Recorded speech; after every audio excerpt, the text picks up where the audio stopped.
My study with राजन से राजन कुमार। यह सितंबर 2021 का प्रतियोगिता दर्पण है। वीडियो देखने के पहले आप लोग 1 मिनट मेरा बात सुनिए। इस वीडियो में हमारा यह उद्देश्य रहेगा कि प्रतियोगिता दर्पण में क्या पढ़ें क्या छोड़ें, ताकि आप लोग इजीली कोई भी एग्जाम हो जो पीसीएस लेवल का हो या उसके नीचे का एग्जाम हो जहाँ पे करंट अफेयर की मात्रा अधिक रहती है, वहाँ पे इजीली करंट अफेयर को आप लोग पकड़ के आ जाएं। इस वीडियो देखिए। इस वीडियो में आपको हम बताए हैं कि आपको क्या इसमें छोड़ देना है, क्या पढ़ना है। आपको 99% संभावना वही है जो हम बताएंगे प्रश्न पूछने की, क्योंकि हम आज से नहीं 2014 से 2013-14 से प्रतियोगिता दर्पण को पढ़ते आ रहे हैं। हर मंथ पढ़ते हैं, एक मंथ ऐसा नहीं होगा कि हमने प्रतियोगिता दर्पण को छोड़ा हो। इसके अलावा दृष्टि और क्रॉनिकल भी पढ़े हैं, लेकिन हमको जनरल एग्जाम के लिए जो आपको बता रहे हैं पीसीएस से नीचे आइएगा तो प्रतियोगिता दर्पण प्लस एक वार्षिकी मैगजीन आपके लिए बहुत ज़्यादा इंपॉर्टेंट हो जाते हैं। ठीक, तो आइए वीडियो देखिए। यहाँ पे आपको राष्ट्रीय घटनाक्रम में क्या न्यूज है, तो केंद्रीय मंत्रिपरिषद में व्यापक फेरबदल के पश्चात, अभी हाल ही में जो मंत्रिपरिषद में फेरबदल हुए हैं उसके बाद मंत्रिमंडलीय समिति में भी बदलाव हुआ है। तो एक लाइन में अगर बोल दें हम, तो आपके एग्जाम के व्यू से इसका कोई महत्व नहीं है, कोई महत्व नहीं है।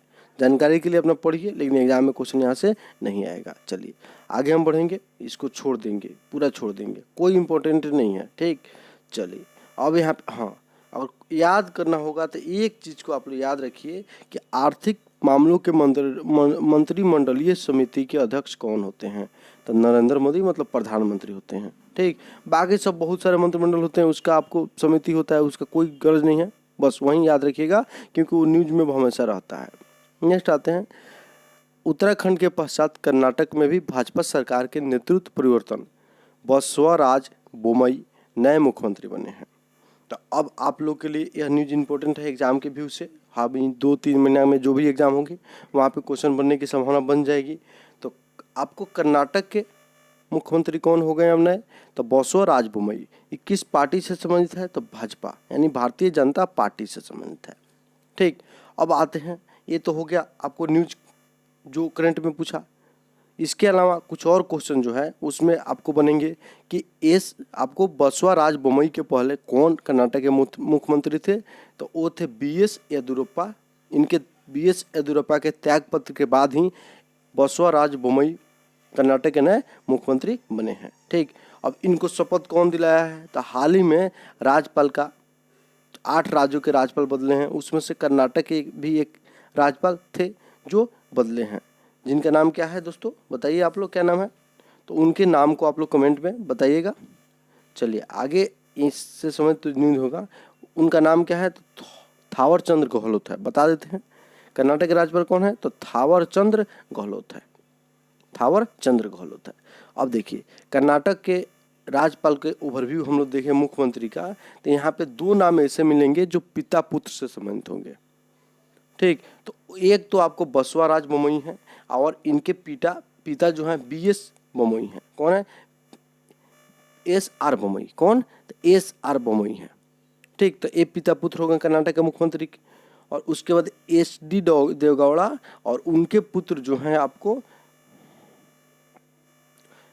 HD Kumaraswamy. HD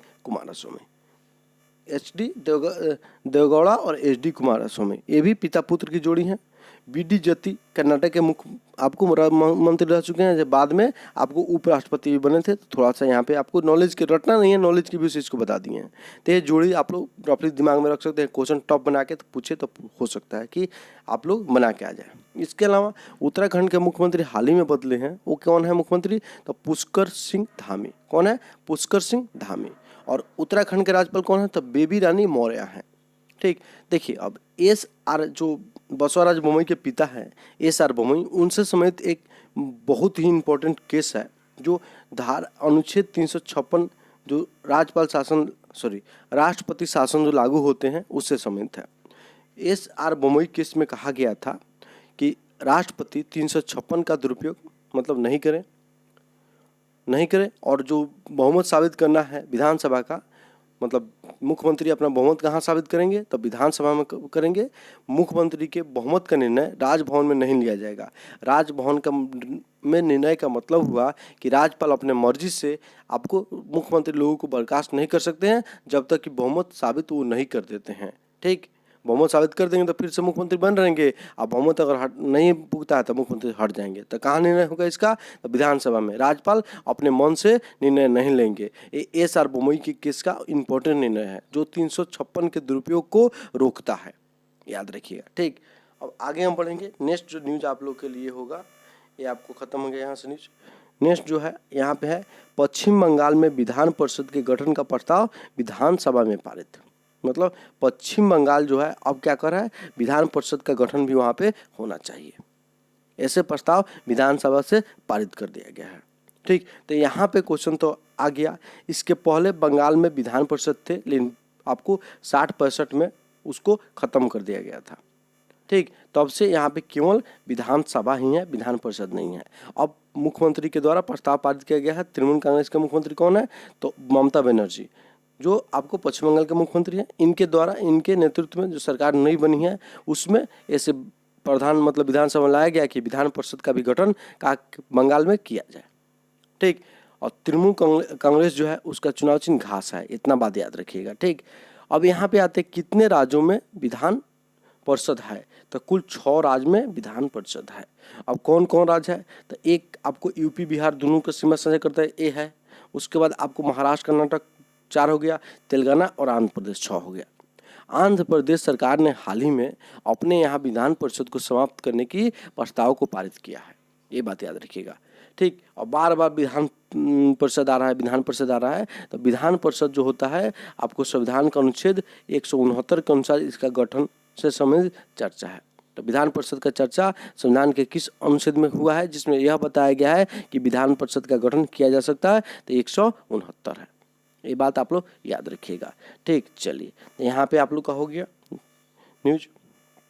next news जो होगा, देखिए अभी उत्तर प्रदेश, बिहार, आंध्र प्रदेश, महाराष्ट्र, तेलंगाना और कर्नाटक में विधान परिषद है।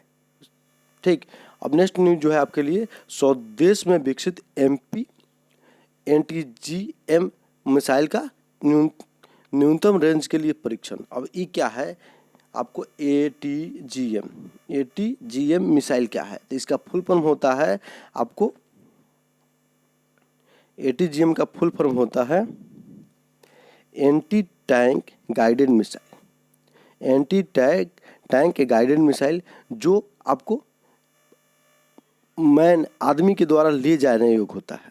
ठीक, तो MP ATGM क्या है, MP ATGM man portable anti tank guided missile. Man portable anti tank guided missile, इसका परीक्षण हाल ही में किया गया है। अब MP ATGM को निर्माण कौन किया है, तो DRDO के द्वारा किया गया है, याद रखिएगा। ठीक है, किसके द्वारा किया गया है, DRDO के द्वारा किया गया है। अब ATGM क्या होता है, तो आदमी के द्वारा ढो के मतलब ले जाने वाला एक टाइप का मिसाइल होता है। ठीक, इसी का लघु रेंज वाला परीक्षण किया गया। दीर्घ रेंज वाला परीक्षण ऑलरेडी हो चुका है, अब हम लोग स्वदेश में भी निर्मित इसको कर सकते हैं। ठीक, तो यह पूर्णतः स्वदेश निर्मित है। अब आइए पिक्चर हम दिखा देते हैं। देखिए यही है आपको MP man portable ATGM missile. ठीक है, एंटी टैंक गाइडेड मिसाइल है, देखिए इसके यही है। तो इसी का परीक्षण जो लघु रेंज में किया गया है। चलिए आगे आते हैं, मतलब अब स्वदेश निर्मित होगा, पहले हम लोग इसको खरीदते थे विदेशों से। ठीक, चलिए नेक्स्ट जो आते हैं, सतह से सतह में मार करने वाली, सतह से आकाश क्या है, सतह से आकाश में मार करने वाली आकाश NG मिसाइल का सफल परीक्षण किया गया है। अब आकाश NG का मतलब क्या है, ठीक, तो आकाश न्यू जनरेशन, पहले आकाश था अब आकाश न्यू जनरेशन हो गया। दोनों का काम वही है, सतह से आकाश में मार करने का। ठीक, अब देखिए ये जो मिसाइल है आकाश, ये आपको 1983 ईस्वी में समन्वित मिसाइल विकास कार्यक्रम आया था। APJ अब्दुल कलाम इसको गाइड कर रहे थे, उन्हीं का विचार था, जिसके तहत 5 प्रकार के मिसाइल का निर्माण किया जाना था। उसके बारे में थोड़ा जान लेते हैं। उसी में से आकाश एक है। ठीक है, अब इसका नया संस्करण आकाश एनजी लाया गया है। इसके अलावा हाल ही में अग्नि प्राइम का भी परीक्षण किया गया है। इस अग्नि प्राइम का भी परीक्षण किया गया है जो अग्नि 1 का उन्नत रूप है। अग्नि प्राइम जो है आपको 1000 से 2000 मीटर तक मार करती है, मतलब 1 से 2 किलोमीटर के बीच में यह मार करती है। ठीक, चलिए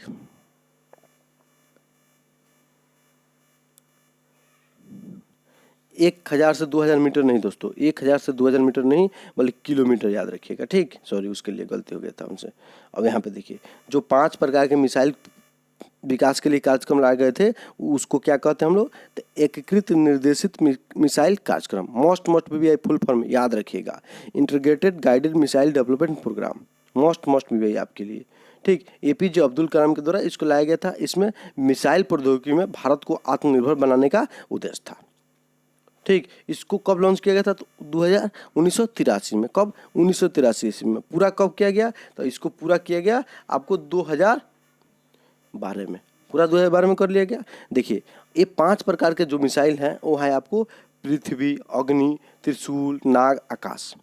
ठीक है, अभी आकाश LG का जो परीक्षण हुआ है इसी आकाश का उन्नत रूप है, याद रखिएगा। तो ये पांचों कहाँ से कहाँ मार करता है इसको आप लोग को याद रखना ही होगा। ठीक, तो पृथ्वी जो है वो सतह से सतह मार करता है, अग्नि सतह से सतह मार करता है। तो पृथ्वी अग्नि सतह से सतह मार करेगा, ये बात याद रखिएगा आप लोग। उसके बाद त्रिशूल जो है वो सतह से आकाश मार करेगा और आकाश जो है सतह से आकाश मारेगा, दोनों याद रखिएगा। नाग जो है एंटी टैंक रोधी मिसाइल है, मतलब टैंक रोधी मिसाइल है नाग। नाग जो है भूलो और दागो और भूल जाओ सिद्धांत पर कार्य करता है। नाग जो है दागो और भूल जाओ सिद्धांत पर कार्य करता है। ये एंटी टैंक रोधी मिसाइल है, याद रखिएगा। ठीक, तो 5 प्रकार के नाम के बारे में, मिसाइल के बारे में आप लोग याद रखिएगा। पृथ्वी मिसाइल का एक जब इसका परीक्षण नौसेना के द्वारा इसका प्रयोग किया जाएगा। ठीक, और जल के सतह से इसको परीक्षण जब इसको लॉन्च किया जाएगा तो इसे उस मिसाइल को हम लोग धनुष कहते हैं।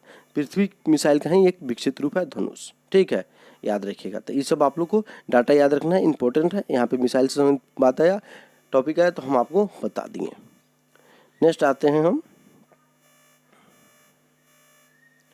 नेक्स्ट ये हो गया न्यूज आपके लिए। एक मिनट दोस्तों, हाँ ये जो न्यूज है आपके लिए, यहाँ पे 2 बात है।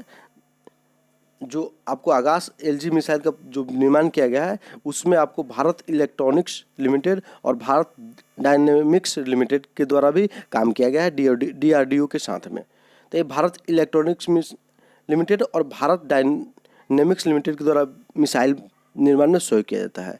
तो भारत डायनेमिक्स लिमिटेड का मुख्यालय जो है बेंगलुरु में है और भारत इलेक्ट्रॉनिक्स लिमिटेड का मुख्यालय बेंगलुरु में है और भारत डायनेमिक्स लिमिटेड का मुख्यालय हैदराबाद में है। इतना बात आप लोग याद रखिएगा। ठीक, चलिए पूरे देश में समान नागरिक संहिता लागू करने की आवश्यकता दिल्ली उच्च न्यायालय ने भी दोहराई। कहने का मतलब है कि पूरे देश में क्या हो, एक समान नागरिकता लागू हो। इसी बात दिल्ली उच्च न्यायालय भी कहा है अभी हाल ही में। अब समान नागरिक संहिता क्या है, तो सभी के लिए एक समान कानून को ही समान नागरिक संहिता कहते हैं। अभी हाल ही में हम भारत में जो उत्तराधिकार कानून है उसमें अलग अलग धर्मों के लिए अलग अलग कानून है, तो उसको एक समान करना है। इस समान नागरिक संहिता का उद्देश्य भारतीय संविधान का अनुच्छेद 44 में आपको नागरिक संहिता का बात कहा गया है, जो नीति निर्देशक तत्व का एक पार्ट है। ये बात याद रखिएगा। समान नागरिक संहिता लागू करने वाला भारत में एकमात्र जो राज्य है वो गोवा है। मोस्ट भी याद रखिएगा। ठीक है, चलिए इस न्यायालय में एक केस की सुनवाई के दौरान बात की गई थी और सर्वोच्च न्यायालय के द्वारा एक क्या कि पहले के निर्णय जो है शाहबानो केस में भी ऐसी बात कही गई थी, एक समान नागरिक संहिता लाने की। शाहबानो केस 1985 ईस्वी में 3 तलाक से संबंधित केस है, याद रखिएगा, जिसको अभी हाल ही में मोदी गवर्नमेंट के द्वारा 3 तलाक को बैन कर दिया गया है। ठीक, चलिए आगे आते हैं हम। जम्मू कश्मीर उच्च न्यायालय के नाम में परिवर्तन। अब देखिए जम्मू कश्मीर का उच्च न्यायालय के नाम में परिवर्तन। हाल ही में जम्मू कश्मीर को विभाजित करके 2 केंद्र शासित प्रदेश बनाए गए हैं, एक जम्मू कश्मीर और दूसरा लद्दाख। तो उसके उच्च न्यायालय को भी अब क्या किया गया, केंद्र शासित जम्मू कश्मीर और केंद्र शासित उच्च लद्दाख, एक मिनट,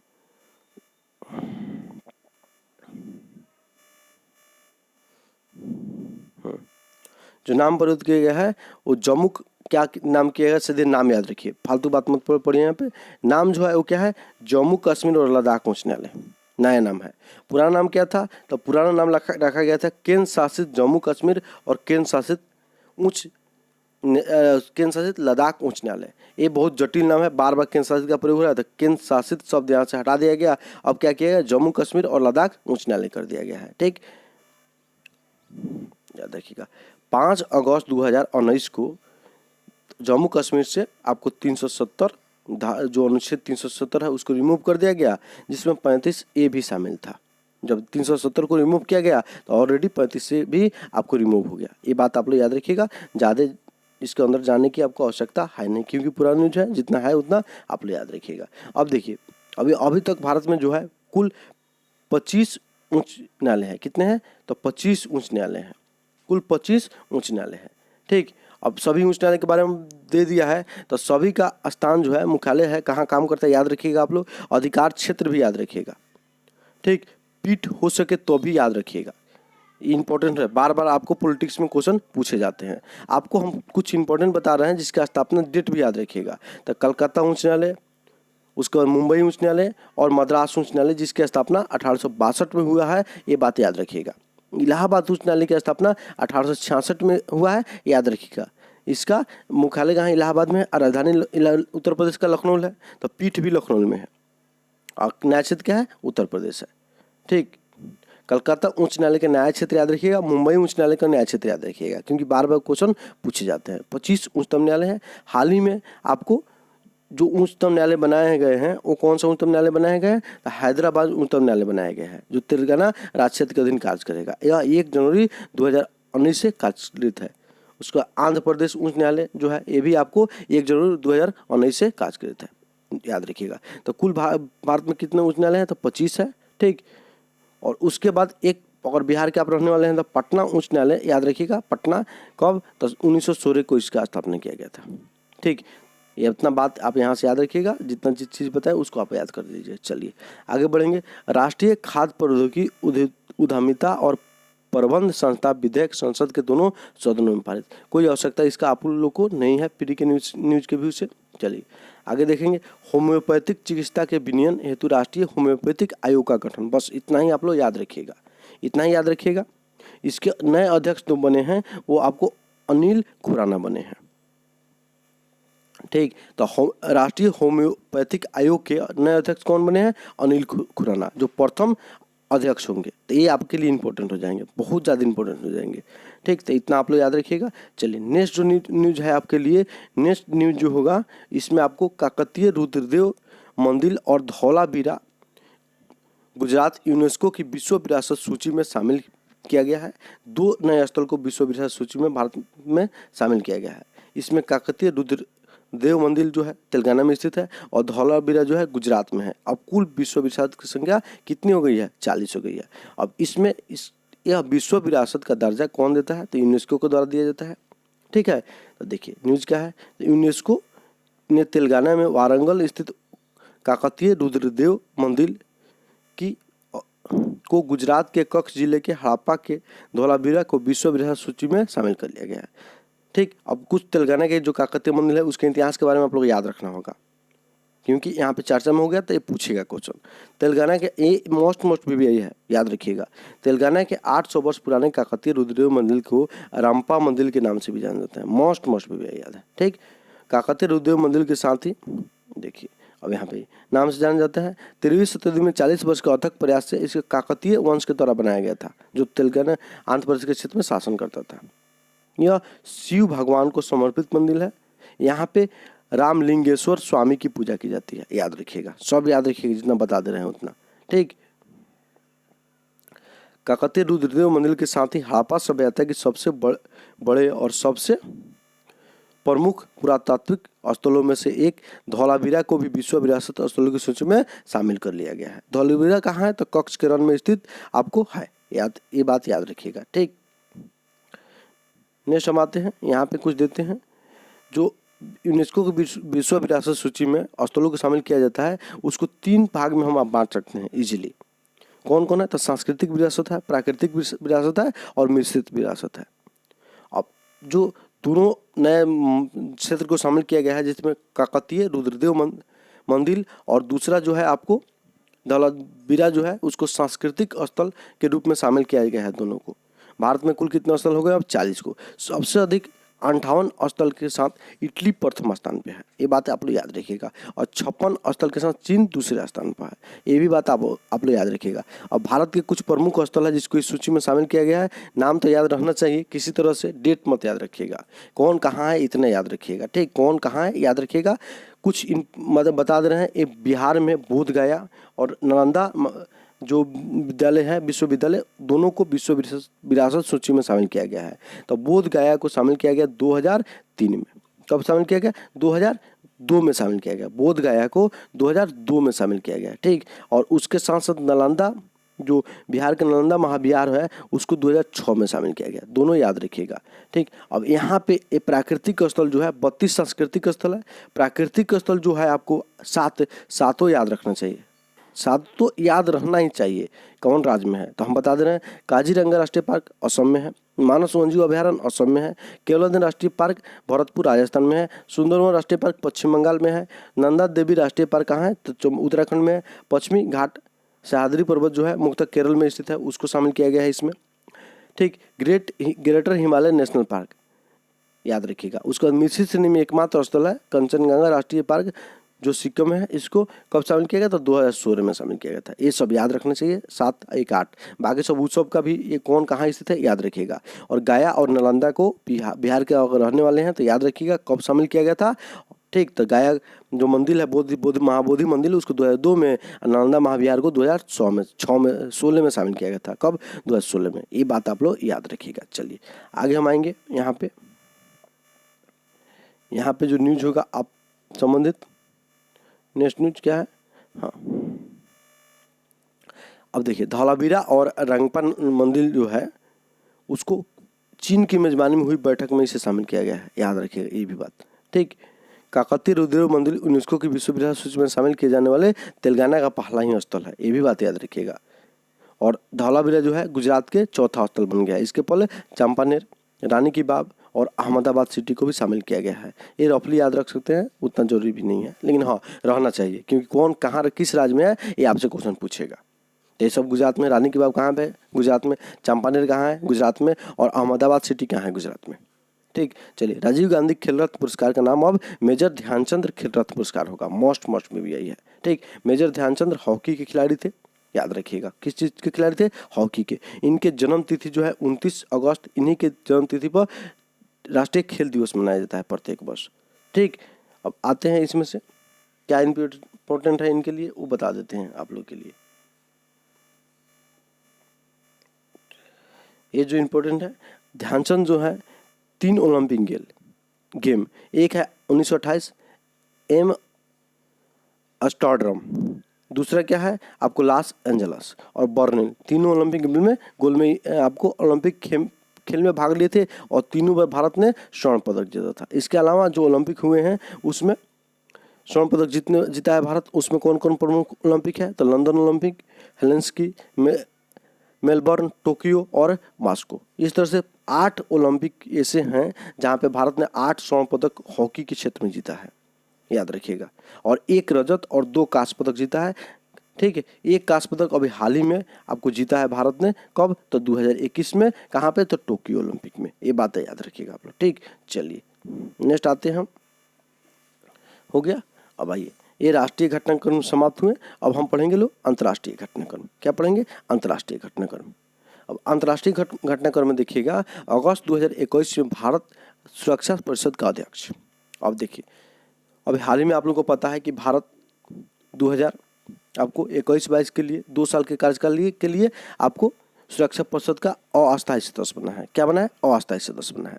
तो कुल कितने अस्थायी सदस्य सुरक्षा परिषद में होते हैं? तो 10 होते हैं और 5 अस्थायी सदस्य होते हैं। कुल कितने सदस्य हो गए? 15। अभी जो 15 सदस्य हैं, प्रत्येक को सुरक्षा परिषद की अध्यक्षता करने के लिए 1 महीने का टाइम बारी बारी से मिलता है, ठीक।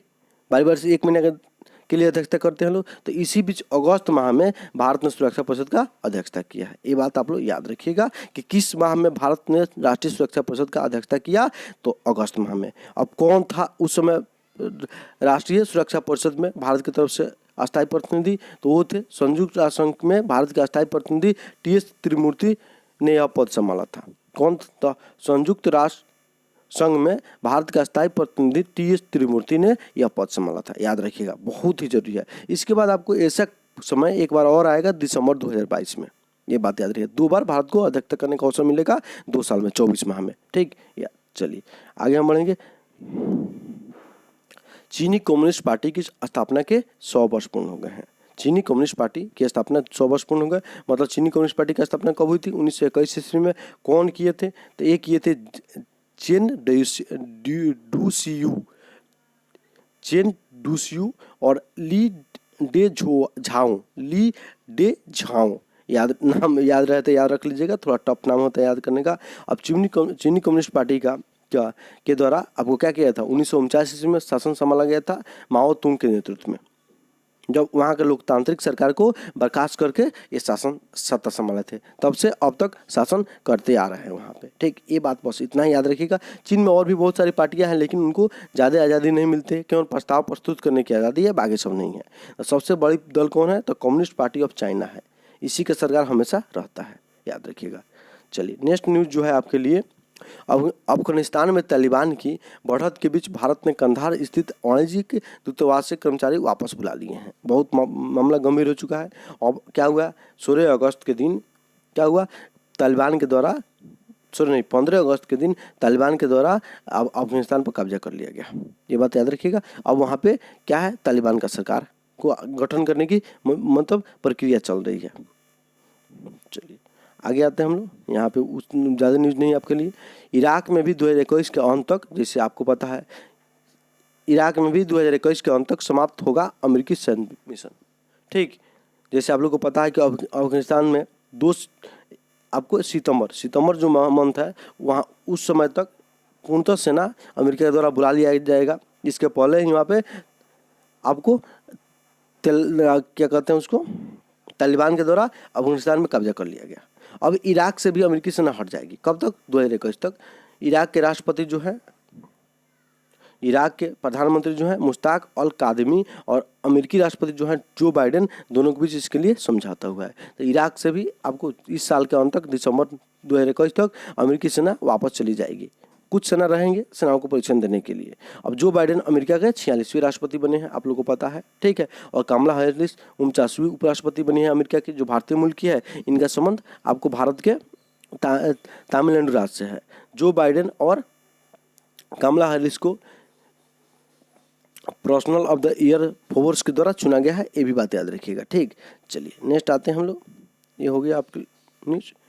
नेक्स्ट न्यूज होगा, हाँ, हैती के राष्ट्रपति की हत्या। हैती मूल का अमेरिकी डॉक्टर संयंत्र का मास्टरमाइंड बताया गया। बस इतना याद रखिएगा, किस देश के राष्ट्रपति की हत्या हुई है? हैती। एक कैरेबियाई देश है जो यहाँ पे आपको उत्तरी अमेरिका महाद्वीप है, इधर दक्षिण अमेरिका है, इसी के बीच में हैती स्थित है। जाकर मैप में आप लोग देखिएगा, ठीक। अब कौन राष्ट्रपति की हत्या हुई है? नाम याद रहता ठीक है, नहीं रहता कोई नहीं है। जोवेनेल मोइसे। बस हैती के राष्ट्रपति की हत्या हो गई है, इतना याद रखिएगा। कौन राष्ट्रपति हैं? तो जोए मोइसे। अब यहाँ पे हैती के राजधानी आप लोग याद रखिएगा, पोर्ट ओ प्रिंस। बस इतना ही क्वेश्चन यहाँ से आपको बनेगा, बाकी सब क्वेश्चन आपके लिए नहीं बनेंगे। नेक्स्ट जो है न्यूज आपके लिए है यहाँ पे, वो है अंतरिक्ष उड़ान कंपनी वर्जिन गैलेक्टिक और ब्लू ओरिजिन के स्पेस क्राफ्ट की उड़ानों से अंतरिक्ष पर्यटन हेतु मार्ग प्रशस्त। अब देखिए कौन कौन कंपनी अंतरिक्ष उड़ान किया है अभी हाल ही में, तो आपको वर्जिन गैलेक्टिक्स और आपको ब्लू ओरिजिन, याद रखिएगा दोनों कंपनी के नाम। अब दोनों कंपनी के मालिक को देखते हैं, तो क्या होता है, आपको जो वर्जिन गैलेक्टिक है और वर्जिन गैलेक्टिक है, उसके मालिक कौन है? रिचर्ड बेसन करके याद रखिएगा, चाइना का बेसन वाला, ठीक है। तो वर्जिन गैलेक्टिक रिचर्ड बेसन मालिक है इसके, और ब्लू ओरिजिन जो है उसके मालिक जेफ बेजोस हैं, जो अमेजन के मालिक भी हैं। अमेजन वहीं आपको ऑनलाइन ट्रेडिंग कंपनी है, ठीक। याद रखिए दोनों अंतरिक्ष क्षेत्र में कदम रख दिया है। यहाँ पे कुछ न्यूज आपके लिए इंपॉर्टेंट है, याद रखिएगा। जो एक सिरिसा बांदला करके आंध्र प्रदेश के महिला हैं जो आपको अंतरिक्ष उड़ान किए हैं। ठीक, अंतरिक्ष उड़ान किए हैं।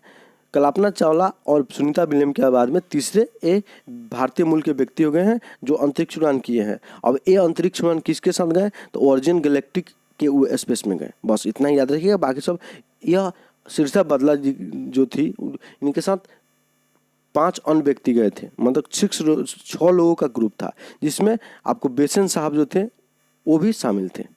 ठीक, याद रखिएगा।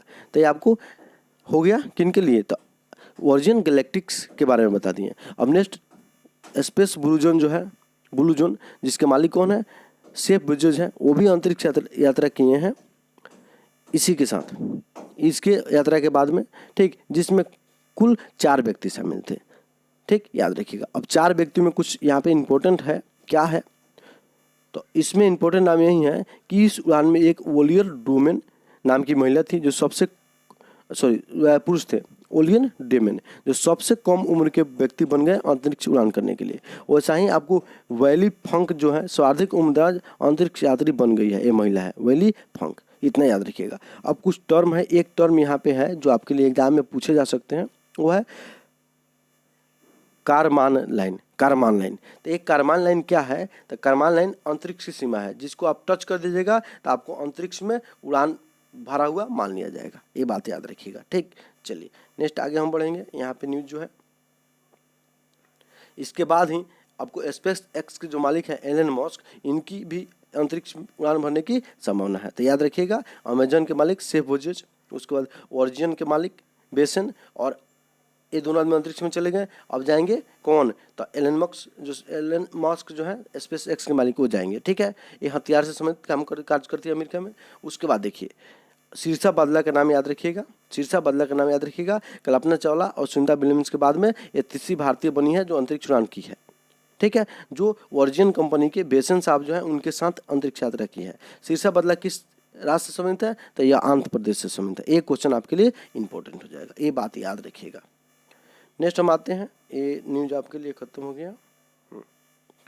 चलिए, भूस्थितिक जो उपग्रह होते हैं वो 3600 किलोमीटर की ऊंचाई पर स्थापित किए जाते हैं। ये बात आप लोग याद रखिएगा। ठीक है, ये भूस्थितिक उपग्रह का मतलब है ये भूमि पृथ्वी के साथ साथ चक्कर लगाएंगे।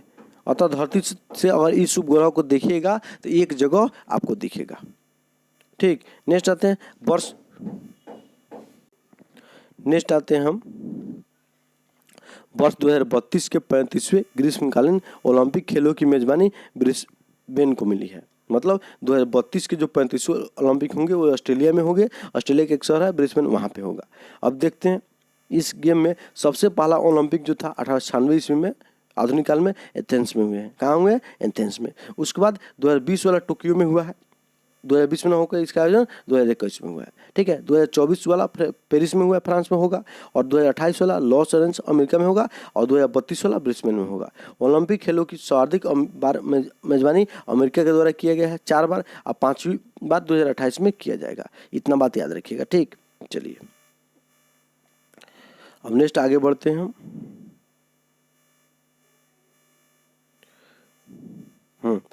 कौन?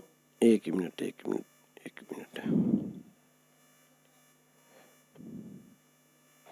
यह तीसरा अवसर है जब आपको ऑस्ट्रेलिया को ओलंपिक खेलों की मेजबानी का मौका मिलेगा। कब? 2032 में। ठीक, अब 5वीं बार अमेरिका में मेजबानी करेगा 2028 में। ठीक है, चलिए यहाँ से इतना ही न्यूज है, काफ़ी है, इतने याद रखिएगा। मोस्ट में भी यही है। नेक्स्ट जो है आपके लिए वो है शेर बहादुर देउबा 5वीं बार नेपाल के प्रधानमंत्री बने। शेर बहादुर देउबा जो है 5वीं बार नेपाल के प्रधानमंत्री बने हैं। ठीक, तो ये याद रखिए कि नेपाल के अभी प्रधानमंत्री कौन है? शेर बहादुर देउबा। वहाँ का राष्ट्रपति कौन है? तो विद्या देवी भंडारी। बस इतना ही याद रखिएगा, बाकी सब उथल पुथल से बचने के लिए। चलिए, ये नेपाली कांग्रेस के हैं, याद रखिएगा। शेर बहादुर देउबा कहाँ के हैं? तो नेपाली कांग्रेस के हैं। इतना हो गया। अब आते हम नेक्स्ट आर्थिक घटनाक्रम में। आर्थिक घटनाक्रम में हम आएंगे तो यहाँ पे आपको 2021-22 की पहली तिमाही में भारत के वस्तुगत विदेशी व्यापार के अंतरिम आंकड़े जारी हो गए हैं। कौन जारी करता है? तब आपको वाणिज्य विभाग जारी करता है। बस बाकी सब फालतू न्यूज है, याद नहीं करना। जारी कौन करता है? तो वाणिज्य मंत्रालय के द्वारा इसको जारी किया जाता है। तिमाही रिपोर्ट नहीं पढ़ा जाता है, याद यार, तिमाही रिपोर्ट नहीं पढ़ा जाता है दोस्त, पढ़ा जाता है वार्षिक रिपोर्ट। आइए हम इस मोस्ट वीवीआई इसमें से क्या है उसको देखते हैं। ये आपके लिए एग्जाम के पार्ट बनेंगे। 2020-21 में पूरे वर्ष में क्रमश 290.63 अरब डॉलर के निर्यात हुए हैं और आयात जो हुआ है 289.18 अरब डॉलर के आयात हुआ है। ये याद रखिएगा। मतलब व्यापार घाटा कितना है? तो व्यापार घाटा लगभग में 98 करोड़ के आसपास है। 99 करोड़ मान सकते हैं, 99 करोड़ के आसपास है व्यापार घाटा। याद रखिएगा, ये मोस्ट इम्पोर्टेंट है कि भारत में 2021 के लिए व्यापार घाटा कितना रहा। तो आपको 99 अरब डॉलर का रहा, ठीक। और निर्यात कितना हुआ? तो निर्यात 290.63 अरब डॉलर का रहा और आयात कितना हुआ? 389.18 अरब डॉलर का। मतलब 290 390 मान सकते हैं, तो 100 अरब डॉलर के आसपास हो गया, ठीक। चलिए नेक्स्ट आते हैं। सार्वजनिक उद्यम विभाग अब वित्त मंत्रालय के अंतर्गत लाया जाएगा। ये मोस्ट इंपोर्टेंट न्यूज है। सार्वजनिक उद्यम विभाग अब किसके मंत्रालय के अधीन आ जाएगा? वित्त मंत्रालय के अधीन आ जाएगा। पहले किस मंत्रालय के अधीन था? तो ये जो पहले जो था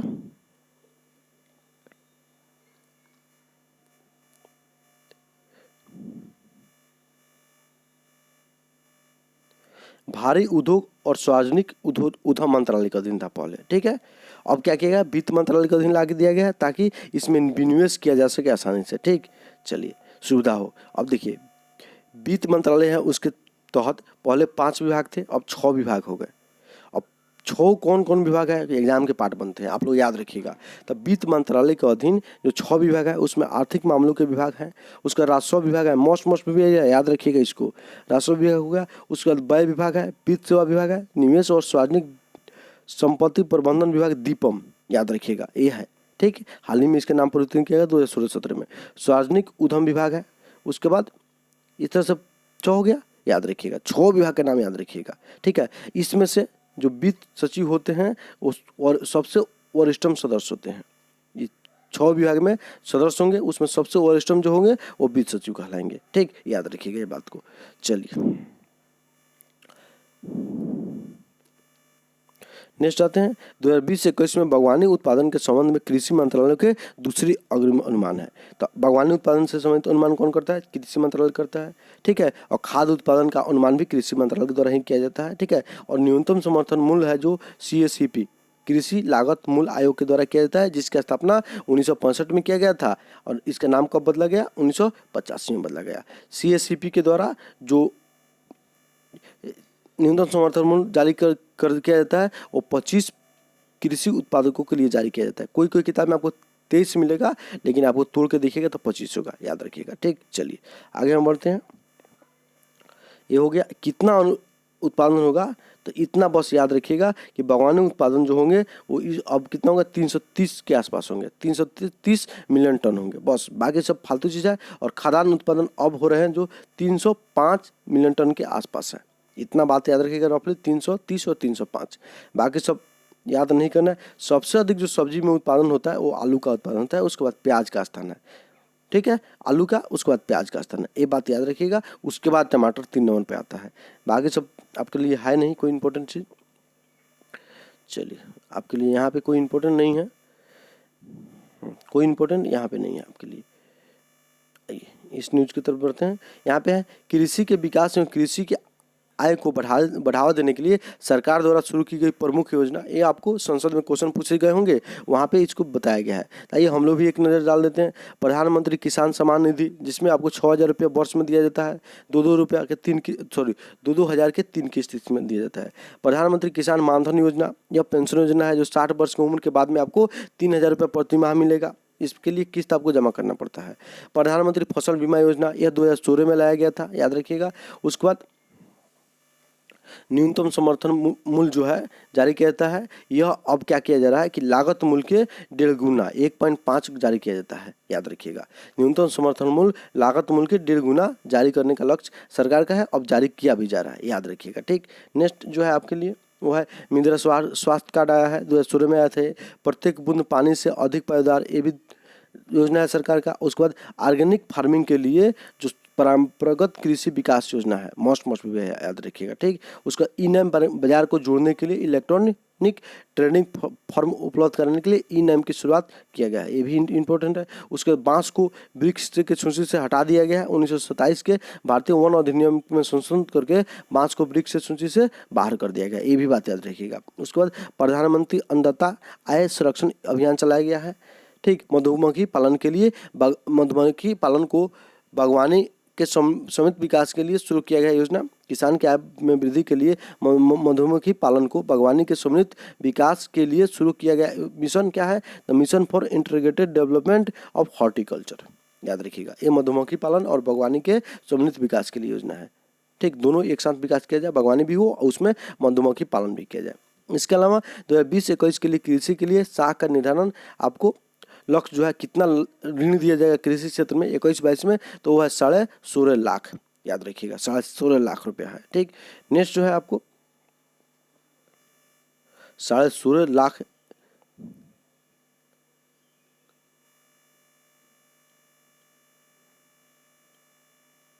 16.5 लाख होगा, 16.5 लाख होगा, इतना ही लाख में कैसे होगा? 16.5 लाख में।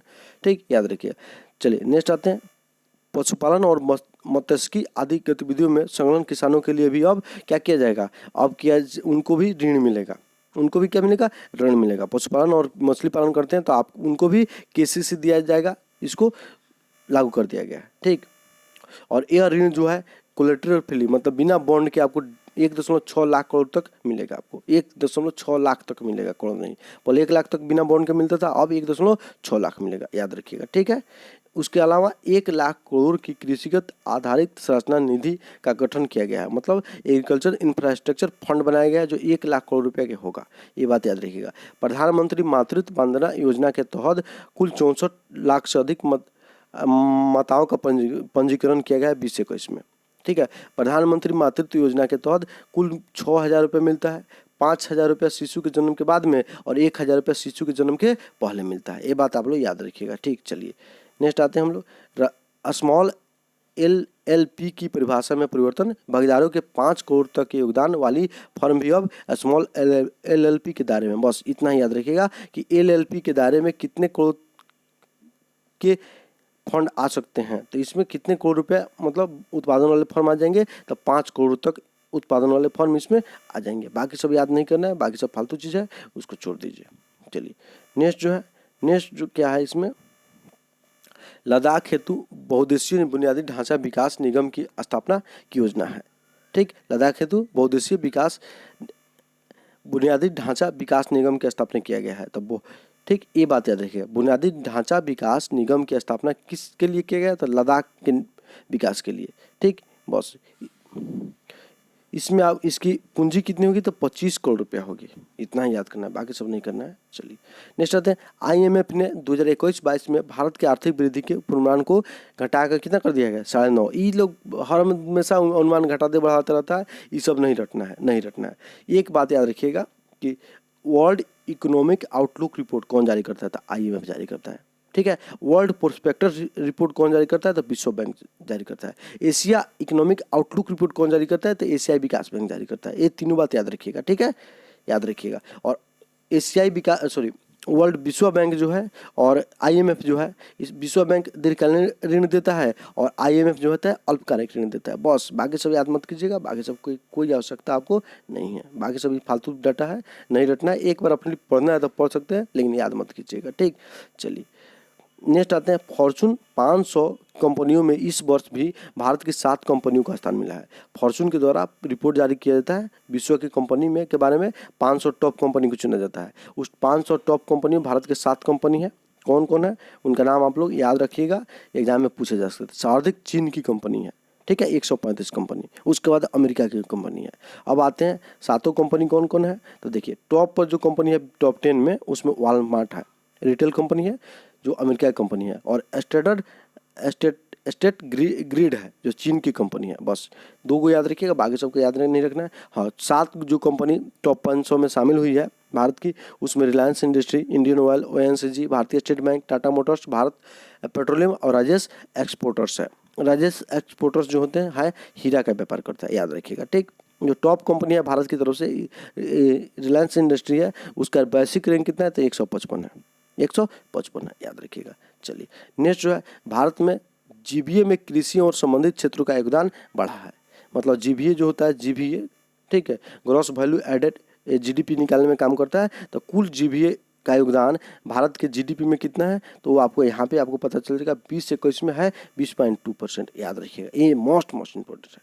ठीक, पहले 19-20 में क्या था 18.4, अब क्या हो गया 20.2, याद रखिएगा। ठीक, नेक्स्ट आते हैं 20 से 21 की तीसरी मौद्रिक नीति में भी प्रमुख बैंकिंग दरें अपरिवर्तित, बैंक दर को नहीं रखना चाहिए। ठीक है, याद रखिएगा, यह रिपोर्ट 2 माह पर जारी किया जाता है। मौद्रिक नीति जो है किसके द्वारा जारी किया जाता है, तो आरबीआई के द्वारा जारी किया जाता है। और राजकोषीय नीति जो है वो उसको आपको सरकार के द्वारा जारी किया जाता है, ये बात याद रखिएगा। ठीक, आइए कुछ देखते हैं क्या है इसमें। रेपो रेट 4% है। ठीक है, रिजर्व रेपो दर 3.3% है। बैंक दर 4.25% है। सीमांत अस्थायी सुविधा दर जो है 4.25% है। नगद आरक्षण अनुपात 4% है। सर्वाधिक तरलता अनुपात 18% है। मत याद रखिएगा, याद करना है तो रेपो दर, बैंक दर और रिजर्व रेपो दर, 3 को याद रखिएगा, और इसको CRR को याद रखिएगा, बस बाकी सबको छोड़ सकते हैं। ठीक, रेपो दर और बैंक दर सेम होता है। जब आरबीआई मतलब रिजर्व बैंक अन्य बैंकों को उधार देती है तो उसको रेपो दर कहते हैं, बैंक दर कहते हैं। रेपो दर जो होता है आपको बैंक दर जो होता है अल्पकालिक होता है, रेपो दर जो होता है दीर्घकालीन होता है। रिजर्व रेपो दर में क्या होता है, आरबीआई को अन्य बैंक लोन देती है, मतलब अन्य बैंक के द्वारा आरबीआई जब लोन लेता है अन्य बैंकों से तो उसको क्या कहते हैं, रिजर्व रेपो दर कहते हैं। ठीक है, CRR में क्या होता है, CRR में आपको कुछ राशि को जमा करना होता है आरबीआई के पास बैंक के द्वारा कुछ राशि को जमा करना होता है, वहीं है CRR। ठीक, याद रखिएगा। चलिए नेक्स्ट आते हैं हम लोग, ये बात आपको हो गया याद, बाकी सब नहीं करना है, इसमें डाटा है, आप लोग पढ़ सकते हैं एक बार रफली। हाँ, अब देखिए एक बात आप लोग यहाँ याद रखिएगा कि 5 लाख रुपया, अब आपका अगर बैंक कोई डूब जाता है तो आपको कितना भी राशि जमा कीजिए, 5 लाख से ऊपर अगर आपकी राशि जमा है तो आपको 5 लाख रुपया आपको बीमा के रूप में मिलेगा, बाकी सब राशि आपका गया। अभी हाल ही में पहले 1 लाख था और 5 लाख कर दिया गया है। LIC के चेयरमैन का पद अब समाप्त होगा। अब उसमें क्या होगा, LIC में बनेंगे लोग, अब LIC का अब चेयरमैन का पद समाप्त कर मैनेजिंग डायरेक्टर सह मुख्य कार्यकारी अधिकारी MD और CEO का नियुक्ति किया जाएगा। ठीक, अब ये राष्ट्रीय, अंतर्राष्ट्रीय और आर्थिक घटनाक्रम था। अगर वीडियो आप लोग को अच्छा लगा तो वीडियो को लाइक कीजिएगा, और चैनल से नहीं जुड़ेगा तो सब्सक्राइब कीजिएगा। इसका पार्ट 2 आएगा। अगर वीडियो अच्छा लगा है तो वीडियो को आप कमेंट्स करके जरूर बताइए कि कैसा है। ठीक है दोस्तों, नमस्कार।